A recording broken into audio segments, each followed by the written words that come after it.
Chogaraw. Jin gada. Bumne. Dai puda. Matare kereso yechu. Karwajen chilinga. Nyamne ne tungwan. Kalen nije. Tin ne. Tingatke. Katega luang. Kengine ne kokien ba. Kene kwidu. Dai chuja. Chit kararam. Kereso. Yechu. Misok. Talararam. Millet. Mederode. Liam. Dai leninat. Kawo. Lolade. Ewo. Bakwerem. Mentija kwany. Kamtad loay. Chagwan wura muy. Enemi. Chawur. Kachap konga. Agwan kaga. Minchi lede long. Mende chek bel. Tin nyam jego. Charwajin lara ji. Kawo. Bukwani yechu. Kam ngay ngwane dial. Tim yechu kereso. Min cha jelis. Mela kwa debit. Chitka me. Chalat. Reisu ngutu go. Tin cha chuj. Ka kwidien. Achwa yen. Ka kwane. Chitka ramalet jengne. Ka duno. Kanroi kod yen. Ka kwijamo.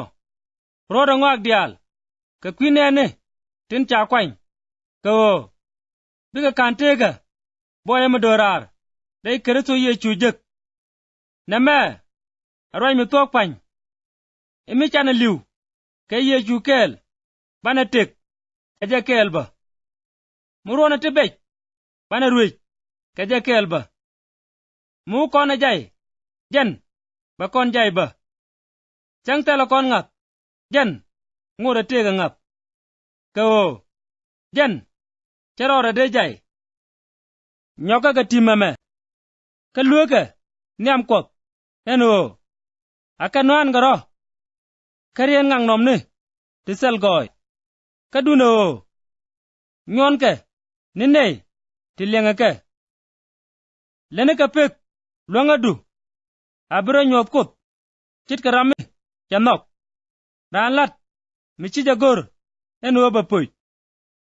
Mula nurwai tuka. Achung. Nonero. Kamuang kweda. Ko. Biga na babjor. Niam kot. Urwai dien. Kadak ping. Chit ke jur. Kata emanes. Kana pelites. Ray dien. Ken. Chika sok bain ping. Ray ken.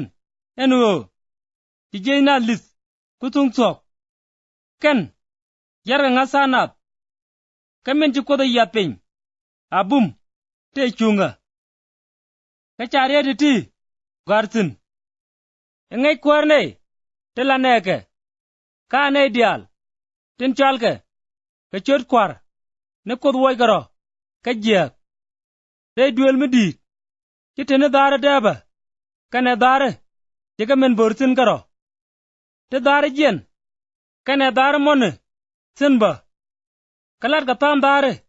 Kalan magul. Katan ken. Kakwilene tin kong. Michira rode. Lak. Kati dial. Tin jak. Baga jagati go. Ti chale. Kakwilan magwa. Kawo. Chaga le kware. Kakwilan magwa. Kuro tiek. Katin jak. Tin gor ngwana ladien. Kagora no. Wicheng. Kachiang chung ni. Kangap. Kananok. Kamal kel. Kanay. Tin chalwar. Ni yechu. Kaloyti wey. Chute kamelade. Kangang nomna dora. Tin talot. Ngeji jenu. Laken gagang ne. Adis. Kalet kwar. Ni yechu. Yade dila ramagwan gag. Dede cheng. Agwa. Kanay dial. Ba ngich. Merong. Mitega pelping. Kalue ke jire kade.